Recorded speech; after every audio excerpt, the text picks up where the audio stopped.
গল্পের সেরা গল্পের চ্যানেলে আমার সকল শ্রোতা বন্ধুদেরকে স্বাগত জানাচ্ছি। আজকে আমি আপনাদের জন্য নিয়ে এসেছি সুকুমার রায়ের গল্প পাজি পিটার। আমি গল্প পাঠে আইহা। গল্পটি যদি ভালো লাগে তাহলে অবশ্যই এই চ্যানেলটিকে লাইক, শেয়ার এবং সাবস্ক্রাইব করে দিয়ে আমাদের পাশে থাকবেন পরবর্তী গল্প শোনার জন্য। আজকের গল্প পাজি পিটার। শহরের কোণে মাঠের ধারে এক পুরানো বাড়িতে পিটার থাকত। তার আর কেউ ছিল না, খালি এক বোন ছিল। পিটারকে সবাই বলতো পাজি পিটার, কারণ পিটার কোনো কাজকর্ম করে না, কেবল একে ওকে ঠকিয়ে খায়। পিটার একদিন ভাবলো, ঢের লোক ঠকিয়েছি, এবার রাজাকে ঠকানো যাক। এই ভেবে সে রাজবাড়িতে গেল। রাজা বললেন, তুমি কে হে, মতলব কার নাকি? পিটার তখন বলল, আজ্ঞে আমি পিটার, ঠকাবার জন্য লোক খুঁজছি। রাজা বললেন, তাই নাকি? লোক খুঁজবার দরকার কি? আমাকে একবার ঠকিয়ে দেখাও না। পিটার মাথা চুলকাতে লাগলো এবং বলল, তাই তো, আমার সরঞ্জাম সব বাড়িতে ফেলে এসেছি। রাজা বললেন, বেশ তো, তোমার সরঞ্জাম সব নিয়ে এসো। পিটার তাই শুনে ভয়ানক খুঁড়িয়ে খুঁড়িয়ে হাঁটতে লাগলো আর বলল, দোহাই মহারাজ, অত হাঁটাহাঁটি করলে আমি মরেই যাব। রাজা বললেন, তবে এই ঘোড়াটায় চড়ে যা, দেরি করিস নে। পিটার চিৎকার করতে লাগলো, ও ঘোড়ায় আমি চড়বো না, ঘোড়া আমায় ফেলে দেবে। কিন্তু সে কথা কেউ শুনল না। তাকে জোর করে ঘোড়ায় চড়িয়ে দেওয়া হলো। পিটার ঘোড়াটাকে আস্তে আস্তে মোড়ের কাছে নিয়ে গিয়ে যেই একটু আড়াল হয়েছে, অমনি ঘোড়া ছুটিয়ে একেবারে শহরের বাইরে উপস্থিত। সেখানে সাজ সরঞ্জাম শুদ্ধ ঘোড়াটাকে বিক্রি করে সে পকেট ভরা টাকা নিয়ে বাড়ি ফিরল। এদিকে রাজা, উজির, পাত্র, মিত্র সবাই বসে। পিটার আসে না, এলোই না। রাজা মশাই বাইরে খুব হাসলেন, বললেন, ছেলেটা বেজায় চালাক, কিন্তু মনে মনে ভারী চটলেন। একদিন পিটার দেখতে পেল মাঠের ওপর দিয়ে জমকালো পোশাক পরে ঘোড়ায় চড়ে তলোয়ার হাতে কে যেন আসছে। পিটার তখন বলল, এই মাটি করেছে, রাজা আসছে। পিটার দৌড়ে তার বোনকে বলল, ভাতের হাঁড়িটা উনুনে চড়িয়ে দাও, ফুটতে থাকুক। এই বলে সে একখানা ভাঙা শিলের ওপর হিজিবিজি কি সব লিখতে বসলো। তারপর যেই রাজামশাই তার বাড়ির সামনে এসেছেন, অমনি সে ফুটন্ত ভাতের হাঁড়িটাকে সেই শিলের ওপর বসিয়ে বিড়বিড় করে কি সব বলতে বলতে ভাতটাকে কাঠি দিয়ে নাড়তে লাগলো। রাজামশাই বললেন, এ আবার কি? পিটার তখন বললেন, আজ্ঞে ভাত রাঁধছি। রাজা তখন বললে, সে কি রে, তোর আগুন কই? পিটার জোর হাতে বলল, মহারাজ, আমরা গরিব মানুষ, আগুন টাগুন কোথায় পাবো? সন্ন্যাসী ঠাকুর এই পাথরখানা দিয়েছেন আর দুটো মন্ত্র শিখিয়ে দিয়েছেন, তাতেই আমাদের রান্না চলে যায়। রাজা তখন বললেন, দে, ওটা আমায় দে, তোকে আমি মাফ করে দিচ্ছি। পিটার কাঁদতে লাগলো। দেখা দেখি তার দুষ্টু বোনটাও কাঁদতে লাগলো। রাজা তখন বললেন, অত কান্নাকাটির দরকার কি? আমি তো কেড়ে নিচ্ছি না, দাম দিয়ে নিচ্ছি, এই নে। বলে তিনি এক মুঠো মোহর ফেলে দিলেন।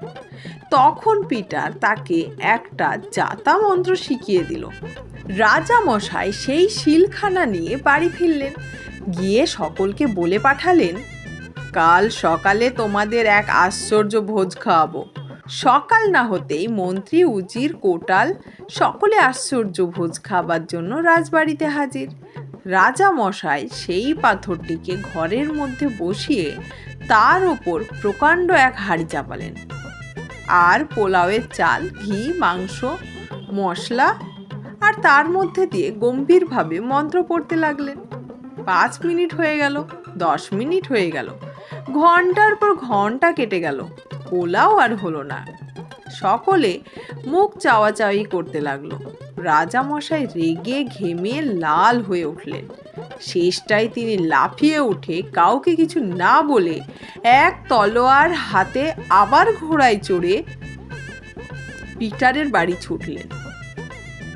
মনে মনে বললেন, এবারে আর পাজি পিটারকে আস্ত রাখছি না। দূর থেকে রাজাকে দেখেই পিটার এক দৌড়ে শোবার ঘরে গিয়ে লেপ মুড়ি দিয়ে শুয়ে রইল। তার বোনকে সে আগে থেকেই সব শিখিয়ে রেখেছিল। সে করল কি, একটা খরগোশ কেটে তার রক্ত দিয়ে একটা থলি ভরে সেই থলিটা বোনের বুকের মধ্যে লুকিয়ে রাখলো। রাজা ঘরে ঢুকেই জিজ্ঞাসা করলেন, পিটার কই? তাকে শিগগির ডাক।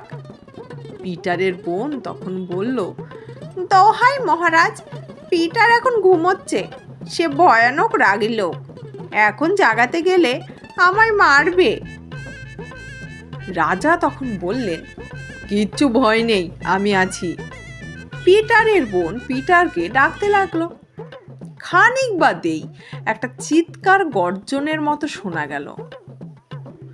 রাজা দৌড়ে গিয়েই দেখেন পিটার একটা আস্ত ছুরি নিয়ে তার বোনকে মারল, আর সে বেচারা ঠিক যেন মরার মতো পড়ে গেল।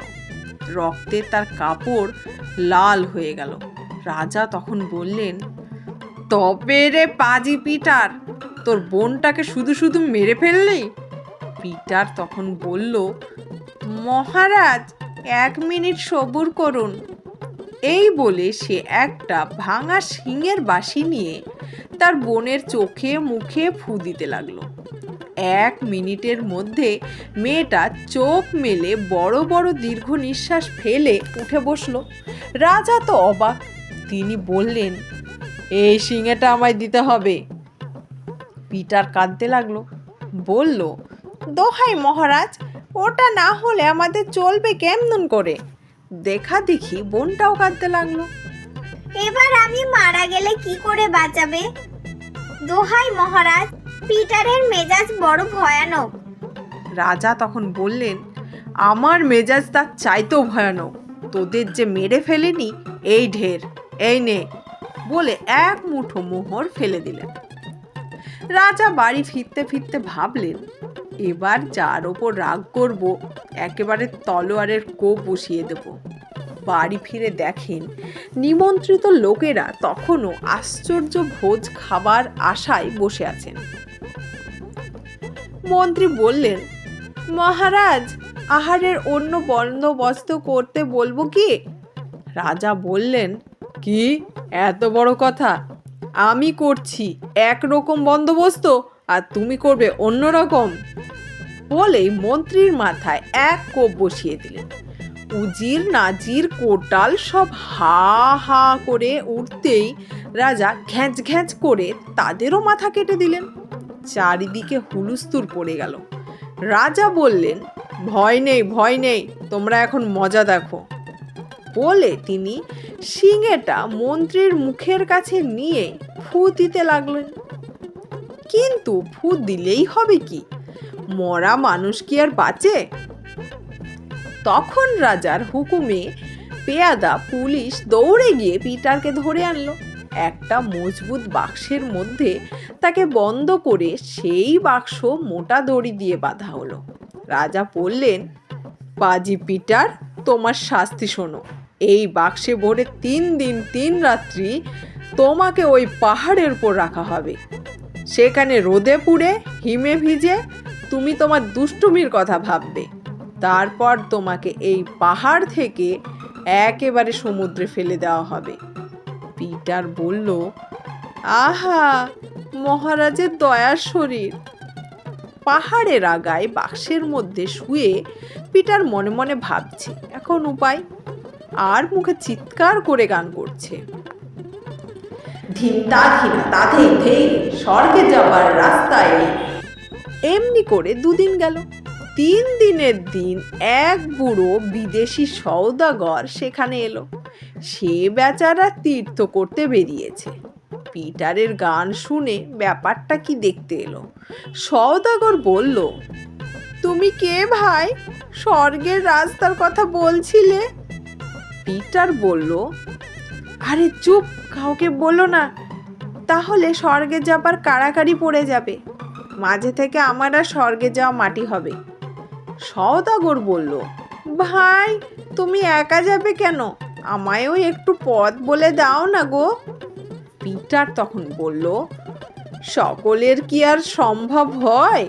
এই বাক্সকে মন্ত্র পড়ে এখানে রাখা হয়েছে, যেমন তেমন বাক্স হলে হবে না। আজ রাত্রের শেষে স্বর্গের দূত এসে আমায় নিয়ে যাবে। আবার যে সে দিন হবে না। এমনই তিথি, এমনই বার, এমনই মাস, এমনই নক্ষত্র সবই মেলা যায়। এইরকম সুযোগ হাজার হাজার বছরে একদিন হয়। সওদাগর তখন বলল, ভাই আমি বুড়ো হয়েছি, কবে মরে যাই তার তো ঠিক নেই। আমার টাকা কড়ি ঘর বাড়ি সব তোমায় লিখে দিচ্ছি। তুমি আমায় ওই বাক্সটা দাও, আমি স্বর্গে যাই। পিটার তখন বলল, খবরদার, আমি ছেলে মানুষ বলে আমায় টাকার লোভ দেখিও না। বুড়ো তখন হাউমাউ করে কাঁদতে লাগলো। অনেক মিনতি করে বলতে লাগলো, এই বুড়ো বয়সে তীর্থ ঘুরে কতটুকু আর পুণ্য হবে? এখন না হলে আমার আর স্বর্গে যাবার আশা নেই। তখন পিটার রাজি হলো। বাক্স খুলে বুড়ো তার মধ্যে ঢুকলো। পিটার তার কাছ থেকে সমস্ত বিষয় সম্পত্তি লিখিয়ে নিয়ে বাক্সটা আবার দড়ি দিয়ে বেঁধে দিল। যাবার সময় বলে গেল, রাত্রে শেষে স্বর্গের দূত আসবে, কিন্তু টু শব্দটিও করবে না, তাহলেই আর স্বর্গে যাওয়া হবে না। রাত্রে রাজা মশাই তার সাঙ্গপাঙ্গ নিয়ে বাক্সটা নেড়ে চেড়ে সমুদ্রে ফেলে দিলেন। রাজা ভাবলেন, যাক, আপদ বিদায় গেল। 2 দিন বাদে রাজা বেড়াতে বেরিয়েছেন। এমন সময় পাজি পিটার জমকালো পোশাক পরে ধবধবে সাদা ঘোড়ায় চড়ে এসে সেলাম করে বলল, মহারাজ, আমায় সমুদ্রে ফেলে বড়ই উপকার করেছেন। আহা, সমুদ্রের তলায় যে দেশ আছে সে বড় চমৎকার জায়গা, আর লোকেরা যে কি ভালো, তার কি বলবো। আমায় কি ছাড়তে চায়? আসবার সময় থলে ভরে কেবল হিরে মণি মুক্ত সঙ্গে দিল। এই বলেই সে চম্পট দিল। রাজা মশাই হা করে রইলেন। রাজা মশাই জানতে চায় সমুদ্রের তলাটার কথা। পাজি পিটার যা বলেছে তা সত্যি কি না, তাহলে তিনি একবার দেখে আসেন। ধন্যবাদ। গল্পটি এখানেই শেষ হলো।